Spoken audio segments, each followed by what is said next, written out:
ആദ്യ സംഘടിത കലാപമായതുകൊണ്ട് തന്നെ ആദിത്യവർമ്മയായിരുന്നു അന്നത്തെ വേണാട് രാജാവ്. ആദ്യത്തെ സംഘടിത കലാപം ആദിത്യവർമ്മ. ആ പേരിൽ തന്നെ ഒരു ആദ്യ എന്നുള്ളത് കൊണ്ട് ആദ്യത്തെ സംഘടിത കലാപം ആദിത്യവർമ്മയുടെ കാലത്താണ്. പിന്നീട് ഗിഫോർഡ് എന്ന ഉദ്യോഗസ്ഥനാണ് ഇതിൻ്റെ അകത്ത് ബ്രിട്ടീഷ് ഉദ്യോഗസ്ഥനാണ് വധിക്കപ്പെടുന്നത്. എങ്ങനെ ഓർക്കാം?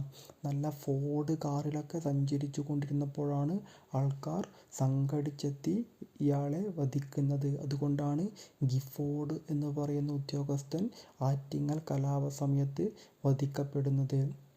പിന്നെ 1721 ഏപ്രിൽ 15 ആറ്റിങ്ങൽ കലാപം നടക്കുന്നത്. സാധാരണഗതിയിൽ ഏപ്രിൽ 14 അല്ലെങ്കിൽ 15 വിഷു ഉണ്ടാവുന്നത്. അപ്പോൾ ഒരു വിഷു ദിനത്തിൽ എന്നോർക്കുക, 1721 വിഷു ദിനത്തിൽ. എങ്ങനെ?